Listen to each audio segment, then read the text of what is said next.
Bonjour et bienvenue dans ma première vidéo où je vous explique des règles d'une extension. Donc c'est l'extension raison et foi de Revenant. Ah, vous allez me dire, mais t'arrêtes pas de jouer à Revenant en ce moment, c'est un truc de fou. Ouais, et oui, il est pas mal quand même. Il est quand même vachement pas mal. Et puis il est plus rapide à sortir que Voidfall, ça c'était pas faux.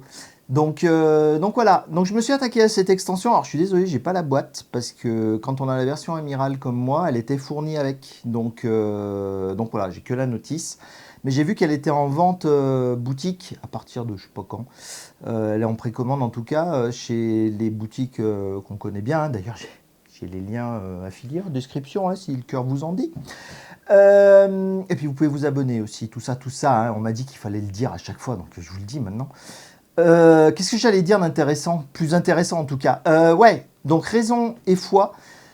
Deux extensions qui sont... Elles n'ont pas l'air compatibles parce qu'on va rajouter des trucs sur le plateau, donc c'est soit l'un soit l'autre. On va pas pouvoir rajouter les deux, c'est dommage. Mais je pense qu'elles doivent se jouer les deux en même temps. Ça doit être carrément possible. Moi j'ai beaucoup aimé, donc je vais vous expliquer comment elle se joue en multijoueur. Et je vais vous rajouter à la fin de chacune des extensions comment on joue en solo. Vous allez voir, c'est hyper simple. Franchement, jouer à Revenant sans mettre ces extensions-là, bah, si on les a pas, on les met pas, hein, évidemment. Hein, mais si vous les avez sous la main, bah, autant les mettre parce que ça rajoute un peu de fun et puis un peu plus de choix. Genre, il n'en a pas assez le jeu. Allez, j'arrête de vous baratiner. On commence tout de suite avec l'extension Raison. Voilà, donc là, on a la mise en place normale quand on joue à un ou deux joueurs.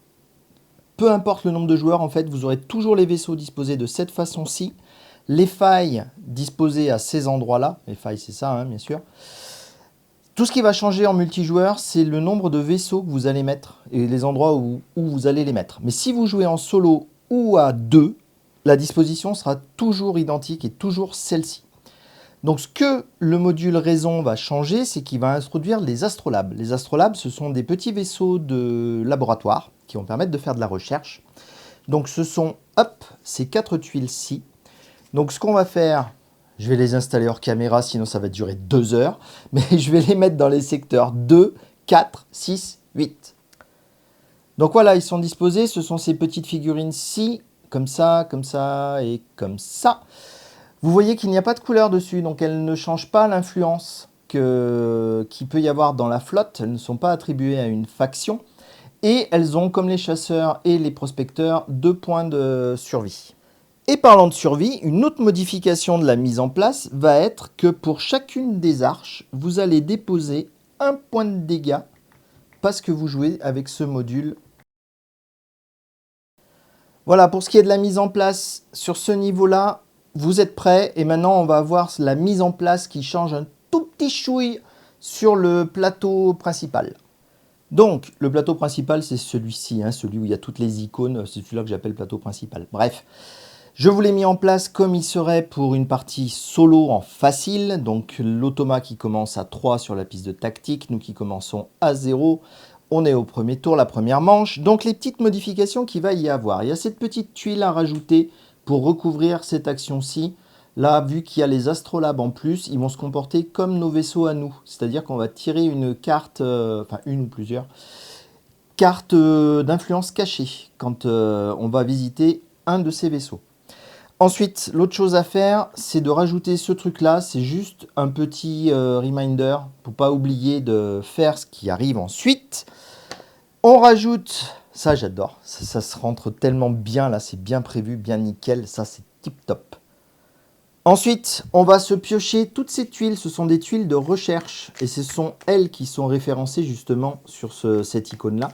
Donc comme nous sommes que 2 joueurs, nous allons, 2 joueurs, un joueur humain et un automa, on va prendre 2 de ces tuiles qu'on va révéler tout de suite. Hop, si je les mets à l'endroit, c'est mieux. Et on va garder cette pile-là à portée de main, elle pourra servir pendant la partie. A noter que vous avez une deuxième pile, plus petite cette fois-ci, avec les dos jaunes, comparé au bleu. Donc ça, ce sont des recherches avancées. Vous les aurez un tout petit peu plus tard. Une fois que cette partie-là est prête, vous allez prendre 3 figurines d'une couleur non utilisée. Alors, ni le bleu, ni le jaune. Habituellement, je prends le vert. Qui va servir de scientifique corrompu. C'est avec ça que l'automa mettra des bâtons dans les roues. Mais sinon, si vous jouez sans automa, pour l'instant, vous êtes prêt à démarrer la partie comme ça. Je ne vais pas aller chercher les figurines tout de suite, je vais vous expliquer un petit peu comment ça se passe au niveau des recherches. Donc à votre tour, quand vous allez visiter un astrolabe, vous allez devoir suivre les instructions qu'il y a ici. Donc ce qu'il va falloir faire, c'est... Donc l'astrolabe, vous pouvez le déplacer d'une case si vous le souhaitez, ça peut servir à le protéger. Ensuite, vous allez défausser une des cartes tactiques de votre main. Donc ça peut être des cartes de cadet, des cartes de immédiate et des cartes de frégate. J'espère que vous savez jouer un minimum à Revenant pour savoir de quoi je parle. Sinon, je vous ferai une autre vidéo pour vous expliquer les règles plus en détail. Mais je pense que plein de youtubeurs l'ont déjà fait. Ensuite, il va falloir soit défausser un cube de science, soit défausser une corruption contenue sur votre plateau. Et à ce moment-là, vous allez pouvoir prendre une de ces deux tuiles qui sont ici. Donc ces tuiles, en fait, ce qu'elles vont vous apporter, ce sont des améliorations qui peuvent être très intéressantes, notamment celle-ci, le lien cognitif, c'est celle que j'avais pris la première fois où j'ai essayé, elle est mortelle. Ce qu'elle fait, c'est que dans la condition où vous jouez une carte pilote ou que vous jouez une carte cadet, ou que vous augmentez le rang de votre capitaine, vous allez avoir une réduction d'une science. Et ça coûte tellement cher en science de faire ces trucs. Et ça, c'est trop bien. Et une fois que vous avez fini ça, vous piochez une carte tactique de votre choix. Donc ça, c'est hyper cool. Donc du coup, si vous achetez ça, vous la prenez, vous la mettez dans votre espace de jeu. Et jusqu'à la fin de la partie, vous aurez accès à cette compétence supplémentaire. Ça peut être vachement utile. Celle-ci, c'est quand vous posez un bouclier, une fois par tour. Je ne l'ai pas lu encore, hein, je la découvre avec vous. On peut poser un autre bouclier sur une piste, enfin sur un endroit où il y a une faille pour gagner 3 électricités ou un neutrinium. Et on ignore cette faille pour le reste du cycle. C'est intéressant pour quand on arrive ici, qu'on jette des dés pour la faille. C'est vachement bien de pouvoir la bloquer comme ça. Donc du coup, imaginons que j'ai pris cette compétence-là. Du coup, elle n'est plus dans le choix, mais on ne va pas renouveler l'offre. L'offre ne va se renouveler qu'à ce moment-là. Et elle va se renouveler de différentes façons. C'est expliqué également ici. C'est toujours pareil, hein, c'est expliqué dans des termes qui ne sont pas forcément très compréhensibles pour tout le monde. Lors de la fin du premier cycle, donc la première fois que vous allez arriver ici, ce que vous allez faire, c'est que vous allez prendre une nouvelle tuile ici et la rajouter là. Si celle-ci n'a pas été prise, du coup, vous n'aurez qu'une seule nouvelle tuile. Du coup, vous voyez sur la pile de tuiles, quand vous jouez en solo, vous en passez 3 ou 4 par partie, il y a moyen de bien renouveler. Quand vous allez passer à la phase 2, enfin au cycle 2, donc quand le jeton sera ici, puis qu'on est descendu, on est ici, donc à la fin de ce truc-là, ces deux-là vont être retirés, toutes les tuiles bleues vont être rangées, et on va sortir les tuiles jaunes. Donc les tuiles jaunes, elles vont fonctionner exactement de la même façon, sauf qu'elles sont encore plus puissantes. Et puis vous allez arriver au cycle 3, donc imaginons, j'ai pris celle-ci. Là, c'est comme pour le cycle 1. Je renouvelle juste ce qui manque. Voilà. Et au cycle 4, on ne fait rien. Ça va être la fin de partie. Donc là, ça ne sert à rien de renouveler l'offre, puisque de toute façon, vous arrivez au scoring. Donc parlons un petit peu de l'automa dans cette extension-ci. Donc j'ai mis en place rapidement la base de l'automa. Je vous invite à regarder ma précédente vidéo si vous voulez comprendre un petit peu mieux comment ça fonctionne. Vous allez devoir rajouter ce jeton. Ce jeton va vous indiquer, ça va être un rappel en fait. Ce jeton, on va le placer sur le chasseur ici. Ça va vous rappeler que lorsque l'automa va sur un chasseur, il va aller aussi sur un astrolabe. Et il va sur un astrolabe avec ses scientifiques corrompus. Donc mettons que le jeton tourne jusqu'ici. Son commandant, du coup, son gardien, puisqu'il est disponible, va aller sur un chasseur. Et le scientifique corrompu associé va aller sur l'astrolabe le plus proche de ce chasseur.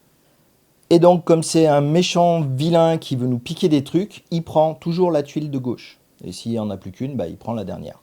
Et du coup, il défausse des tuiles. Et rappelez-vous, on n'en remet pas tout de suite. On les remettra quand on arrivera sur cette section-là. Donc, mettons que l'automa ait tiré cette carte rouge et qu'il est censé placer son personnage sur le chasseur. Donc, du coup, accessoirement, c'est son gardien, donc on va corrompre le chasseur. Et là, il va placer son scientifique corrompu sur l'astrolabe le plus proche. Donc, on va s'enquiller les dégâts. Il y en a un ici, il y en a un là. Du coup, il fait dans le sens horaire quand il a les choses équidistants. Donc, il va se mettre ici et du coup, il va nous piquer la place. Alors, il y a une chose que j'ai pas trouvée dans la notice, parce qu'elle est quand même hyper succincte à ce sujet-là, au sujet du solo sur cette partie-là. C'est au moment où on va reprendre nos pilotes, enfin toutes nos figurines, est-ce qu'on reprend celle-ci aussi? Alors je me suis dit que non, parce que dans un tour, l'automa ne pourra en poser qu'un seul. Et comme il en a encore deux en réserve, c'est pas très bloquant pour nous, parce que des astrolabes, il y en a quatre, donc on a quand même vachement de choix, et ça va pas vraiment nous empêcher de jouer. Donc du coup, moi, ce que je fais, c'est que je le laisse d'une manche à l'autre. Donc il va en poser un, et puis peut-être après, il va en poser un deuxième, et puis il y a un astrolabe qui va se faire détruire, et puis il en restera plus qu'un, et ça va être la guerre, et ça va être terrible, mais bon, c'est comme ça, la vie avec ce jeu. Allez, c'est bon, j'ai vu tout ce que je voulais vous montrer avec la première extension, donc raison, et maintenant on va passer à la foi. Allez, le module foi, je trouve qu'il est un poil plus compliqué, mais aussi peut-être plus intéressant. Donc vous allez avoir besoin de ces dizaines et dizaines de cartes. Ça, il y en a un sacré paquet. Donc on va les séparer par numéro. Donc les 2, les 3, les 4, les 1, 2, 3, 4. Voilà, hein, c'est bon. Donc on en prend une au hasard 4, on va en prendre une au hasard 3. Je les prends totalement au hasard, hein. J'ai absolument pas trié mes paquets, je ne sais pas ce que je prends. Donc je vais faire une explication en live, un peu comme quand je fais une partie, hein. Ah, pas peur, ça va pas faire mal. Donc, on a nos 4 cartes. Donc, vous voyez, il reste encore tout ça de cartes. Donc, pareil que pour la raison, hein. Merci la rejouabilité. Donc, je pense que là, il y a moyen de faire un paquet de parties avant d'avoir fait le tour. Ensuite, on va utiliser ce truc-là qu'on va mettre quelque part par là. Hop, on va essayer d'y glisser les cartes dedans. Alors, par contre, quand il y a des sleeves dessus, c'est plus trop adapté. On va pouvoir retourner la toute première carte. Hop, tchac. Ce petit jeton blanc que je ne savais pas à quoi ça servait dans le unboxing, bah c'est là qu'il va servir. Il va servir à déplacer soit d'un côté, soit de l'autre. Parce que chacune des cartes que je vais retourner, il va y avoir deux cas de résolution différents. Et dans la foi, il va falloir pousser d'un côté ou de l'autre en fonction de ce qui vous intéresse à jouer. Pour savoir de quel côté le jeton penche au début de la partie, on va retourner une première carte d'influence cachée. Du coup, on voit que c'est ce symbole-là. Pas de bol, il n'y est pas, c'était pas fait exprès, hein. Donc on en retourne une autre. Donc ce sont les jaunes, donc ça penchera du côté bleu. C'est très bien ça, le côté bleu. Ensuite, on va avoir plein de trucs à rajouter. Donc on va rajouter un premier rappel ici, un deuxième rappel ici, et enfin, comme pour l'extension raison, on va rajouter ce truc-là. Ce truc-là, il va nous dire que quand on va prendre une influence cachée, il ne faut pas oublier de déplacer l'influence qu'il va y avoir ici. Je vais vous expliquer comment ça fonctionne. Donc on va également avoir ce jeton qui va être important parce qu'on va le poser sur les cartes pour savoir quelle partie va être active pour les actions qui ne se déroulent pas immédiatement. Vous allez voir, il y a certaines actions, ce n'est pas tout de suite. Et donc il faudra ce jeton-là, donc on va le garder à portée de main. Et là, c'est bon, on est prêt à démarrer avec ce truc-là. On va peut-être se remettre, hop, au début. Et là, c'est tout bon. Donc pour ce qui est du fonctionnement de ce module, quand vous jouez à plusieurs, c'est très simple. Si vous allez sur un vaisseau de type, enfin de la faction violette, rouge ou jaune, vous allez déplacer ce jeton d'un cran sur la gauche. Et si vous allez sur du vert, du bleu foncé ou de l'orange, vous allez le déplacer sur la droite. Et puis si vous y retournez, vous replacez sur la droite et du coup ça fait pencher la balance de ce côté. Puis après, ça va encore là-bas, et puis ainsi de suite, et tout ça. Donc le jeton va se balader en fonction des factions que vous allez visiter. Quand vous jouez en solo, c'est exactement la même chose. L'automa compte exactement comme un vrai joueur. Il va tirer son influence pour savoir où est-ce qu'il va jouer. Il va vouloir jouer sur du bleu, évidemment, puisque j'ai repris exactement les mêmes cartes que tout à l'heure, comme un affreux. Le bleu n'y étant pas, il ne change pas l'influence. C'est le même cas pour un joueur. S'il n'y a pas la faction dessinée sur les choix possibles, ça ne change pas. J'essaie de prendre une carte au milieu du paquet, hein. Il a fait violet, très bien. Du coup, ça déclenche sur le côté violet. Alors, vous allez me dire, t'es bien sympa à bouger ton petit truc blanc là, mais ça va faire quoi ces trucs-là? Eh bien, par exemple, celui-ci, c'est une action qui va se dérouler pendant tout un cycle, parce qu'il y a la tête du bonhomme. Donc, c'est quand on va utiliser une de nos figurines, quand on va réaliser une action. Et donc ça, typiquement, c'est le genre d'action sur laquelle on va devoir poser ça. Parce qu'arrivé à la fin de ce cycle, quand on est ici, c'est là qu'on a la phase de renouvellement. Donc du coup, cette carte-ci va être retirée. On va regarder où se trouve le jeton. Donc il est du côté extraction prudente. Donc on va bloquer cette zone-là. Elle ne sera pas active. Et pendant tout le cycle numéro 2, ça rentrera en vigueur. Et ça dit que quand vous faites une action de type mine, vous pouvez défausser une ressource de votre choix pour gagner une science et un neutrino. Si ça avait été sur l'autre côté, c'est le forage profond. Donc quand vous faites une action de mine, on ne gagne pas le cube, mais on gagne une unité de plus que le minerai qu'on aura foré. Et donc maintenant, on est passé au deuxième cycle. Donc on va retourner la deuxième carte pour découvrir ce qu'elle fait. Et si le pion s'était arrêté dans la partie bleue, on va le faire démarrer dans la partie orange. Et vice versa, bien entendu. La partie bleue, c'est une carte immédiate que j'ai. La partie 2, pardon, le cycle 2 que je viens de retourner, c'est une action immédiate. On le reconnaît à ce symbole, hein, différent de celui-ci. Donc ce symbole, comme il est immédiat, quand on va arriver à ce moment-là, non, pardon, je vous dis une bêtise. C'est directement à la fin d'ici. C'est quand on a fait les 3 zones là, les 3 actions chacun, qu'on déclenche le pouvoir. Donc ce pouvoir-là, comme celui-ci qui était défaussé là, va être fait immédiatement. Donc là, c'est pareil. Si on est du côté orange, on va faire récupération, pardon.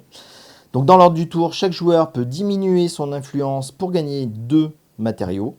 Ou alors analyse, et dans l'ordre du tour, chaque joueur peut défausser un cube pour gagner soit 2 sciences, soit 2 neutrinos. Tac, tac, tac, tac, tac, cette carte est défaussée, celle-ci ne resservira plus, donc vous pouvez la retirer de la partie. On arrive ici, on révèle une nouvelle carte.